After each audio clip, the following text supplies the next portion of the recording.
आप सभी ठीक हो? कल कई बच्चों ने मुझसे प्रश्न पूछा था कि मैडम जो आप काम करवा रही है वो रफ का कॉपी में करना है या फेयर कॉपी में करना है। आप लोगों को जो काम दिया जाता है वो फेयर कॉपी के अंदर करना, रफ कॉपी में नहीं होगा। और मैं शनिवार को आपकी कॉपी भी जांचूंगी। और कई बच्चों ने ऐसे भी पूछा था मैडम हमारे पास किताबें नहीं है और हम किताबें कहाँ से लाएं। तो आप किताबें स्कूल से ला सकते हैं। स्कूल का जो समय है सुबह 8 बजे से लेके 12 बजे तक स्कूल खुला रहता है, तो आप आराम से जाकर किताब कॉपी खरीद सकते हैं। अब अपन बच्चों, कल अपन ने पढ़ा था किशोर अवस्था का। अब अपन किशोर अवस्था के अर्थ पढ़ा था। उसके अंदर अपन ने पढ़ा था किशोर अवस्था किसे कहते हैं, किशोर अवस्था की शब्द की उत्पत्ति कहाँ से हुई है, जो कि लैटिन भाषा से हुई है और अंग्रेजी शब्द एडोलेसेंस से हुई है, जिसका अर्थ होता है हिंदी में विकसित होना या बढ़ना। अब अपन पढ़ेंगे बच्चों आगे आगे पढ़ेंगे हम किशोर अवस्था का विकास, कि किशोर अवस्था में विकास कैसे होता है। किशोर अवस्था का जो विकास होता है वो शारीरिक, सामाजिक, संवेगात्मक विभिन्न तरीके से इसका विकास होता है। इसके अंदर जो बच्चे होते हैं वो किशोर किशोरी जो होते हैं उसमें सभी प्रकार के परिवर्तन, दोनों ही लड़के और लड़कियों दोनों के अंदर ही परिवर्तन देखने को मिलता है। तो किशोर अवस्था में शारीरिक परिवर्तन, सबसे अपन पहला टॉपिक लेंगे आप किशोर अवस्था में शारीरिक विकास। शारीरिक विकास होता है वो कहाँ से और कब शुरू होता है और कौन कौन सी अवस्था से होकर निकलता है। शारीरिक विकास जो सबसे पहला पॉइंट है शारीरिक परिवर्तन। शारीरिक परिवर्तन हम देखने को मिलता है लड़के और लड़कियों के अंदर। मानसिक, सामाजिक परिवर्तन जो होते हैं वो आंतरिक भी होते हैं और बाह्य परिवर्तन भी होते हैं। इसके अंदर हम बालक और किशोर किशोरी के शारीरिक परिवर्तन अलग अलग होते हैं दोनों के अंदर, और उसमें भी परिवर्तन देखने शारीरिक बाह्य बाह्य तो हम देख सकते हैं कि उसके अंदर कौन कौन से परिवर्तन है। जो आंतरिक है जैसे वह संधि का जुड़ना, जो लड़कियों के अंदर वह संधि जुड़ जाती है तो उसको किशोरी अवस्था के अंतर्गत ही वह संधि जुड़ने लगती है। उसके बाद है आवाज में परिवर्तन।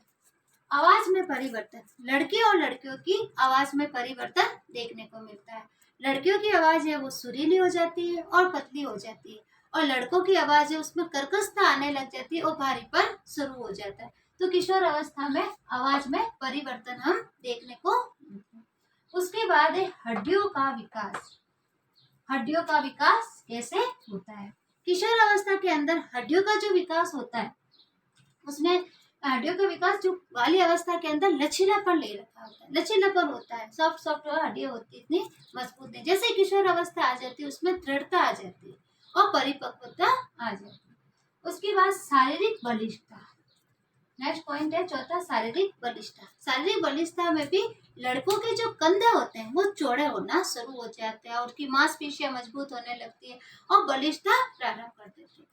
और लड़कियों का जो आकार है उसमें परिवर्तन आ जाता है। लड़कियों का आकार है गोलाई लिए हुए और पतली दुबली सी, या जो परिवर्तन होता रहता है। नेक्स्ट है दांतों का विकास। दांतों का विकास होता है जो किशोर और किशोरियों में, किशोर जो होते हैं या किशोरिया जो होते हैं दांतों की स्थिरता आ जाती है। बाल्य अवस्था में जो दांत गिर जाते हैं किशोर अवस्था के पहले शुरू हो जाते हैं आना, तो वो दांत फिर स्थिर रहते हैं। किशोर अवस्था, उसके बाद प्रौढ़ अवस्था, युवा अवस्था तक वो दांत गिरते नहीं। फिर वृद्धावस्था जब आती है, जब अंतिम छोर पर होते हैं तभी वो दांत गिरना प्रारंभ हो जाते हैं। तो दांतों का भी विकास जो होता है वो स्थिर होने लग जाता है। छठा पॉइंट है बालों का विकास।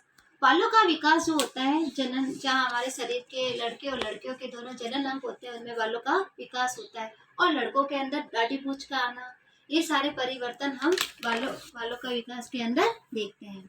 उसके बाद सातवां जो पॉइंट है वो है वक्ष का विकास। जो लड़के और लड़कियों के अंदर, जो लड़कियों के अंदर वक्ष स्थल जो वक्ष होता है उसमें परिवर्तन आता है। वक्ष में वृद्धि होना प्रारंभ कर देते हैं और दिखने भी लग जाते हैं। तो ये वक्ष का विकास भी हो जाता है। बेटा टॉपिक अपना शारीरिक विकास है यहीं से खत्म हो जाता है। कल अपन पढ़ेंगे तथ्यात्मक एवं यौन विकास के बारे में। आज की जो प्रश्न है वो इस प्रकार है, देखो बोर्ड पे जो लिख रखे, किशोर अवस्था में विकास को समझाइए। पहला प्रश्न है किशोर अवस्था में विकास को समझाइए। किशोर अवस्था के जो अंदर विकास है उसके बारे में आपको लिखना है। दूसरा प्रश्न है किशोर अवस्था में कौन कौन से परिवर्तन होते हैं, इसके बारे में आपको लिखना है। तीसरा प्रश्न है किशोर अवस्था के 3 प्रमुख विकास कौन कौन से होते हैं। इन प्रश्न आपको, तीनों प्रश्नों के उत्तर आपको कॉपी के अंदर लिखने हैं, प्रश्नों के उत्तर भी लिखने हैं। ठीक है, कल अपन पढ़ेंगे, नया चैप्टर है, नया इसी पाठ का है, गद्यात्मक है, यौन विकास के बारे में पढ़ेंगे।